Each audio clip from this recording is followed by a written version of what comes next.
Okay, so this is how I attached the hoist to the engine, and I've seen some people do it to these little end studs here that are used to hold the valve cover on, but that didn't look too strong to me. So what I did was I used a connection over on this side to one of the head bolts and another connection over on this side on the other side of the engine. I found initially I did two straight across on the end pieces, like this one here is on the end piece, and I used this one originally. And I found that when I did that, when I went to put it on the engine stand, although the load leveler here allows me to change the angle like this, I didn't have anything available to get the engine to be straight up and down like this. And with the hoist attached to the two end studs for the head, it was not level. But when I moved this one from here over to here, I've got a much more level setup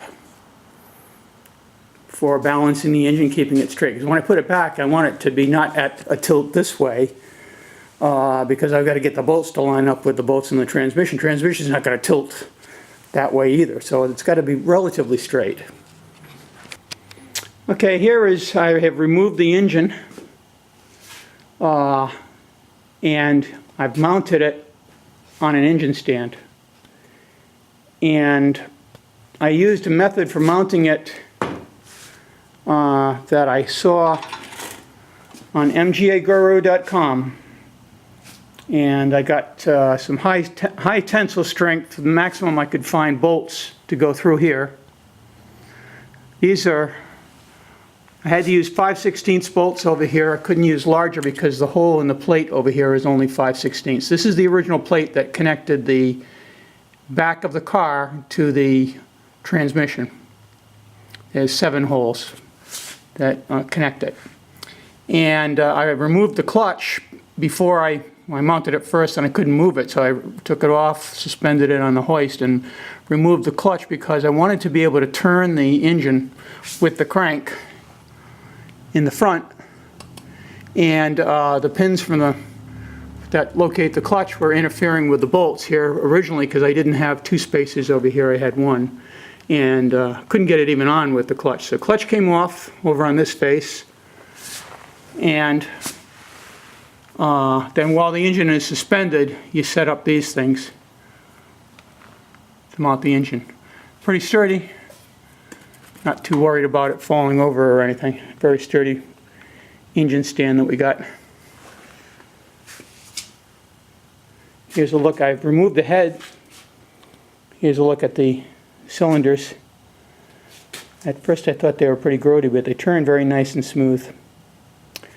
When I removed the engine, I had the head on, and I attached to here, this end stud, and to here, end stud. Some pictures I've seen use an attachment point on the screws that are in the middle and inside that are used for holding the rocker cover on, but those are quite a bit smaller diameter, and I was concerned about bending them. Also, I wanted to get as far out as I could on the end, so I used the end bolts from the studs. Now, using these two, the engine ended tilted a little bit that way, and next time I put it on the hoist, I'm going to try using this one and one over on this side to get it to do a better balance this way. As far as tilting this way, which is what you have to do to get it out of the car, I use this load leveler on the hoist. Here's the hoist, miscellaneous junk hanging on it.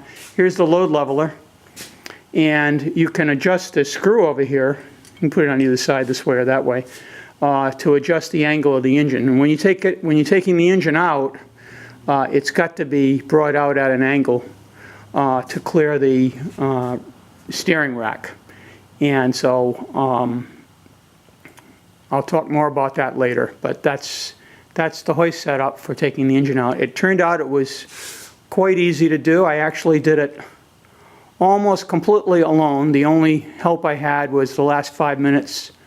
I had Carol help me move the hoist when we got the engine and pull it back from the transmission. Other than that, it came out. It's when the car was sitting down on these dollies, I did that while I removed the engine because I wanted to be able to move the car easily out from underneath the hoist. As it turned out, that wasn't necessary. It was actually easier to move the hoist because all we had was the engine, not the transmission. And but the problem with the dollies was that with the height of my hoist, even though I measured it, when I got the engine up to maximum height, the bottom of the sump just kind of touched the front of the clip here. And so what I did was, Carol and I kind of lifted up on it, just it was like 1/8 of an inch, just kind of gave it a lift and pulled it clear.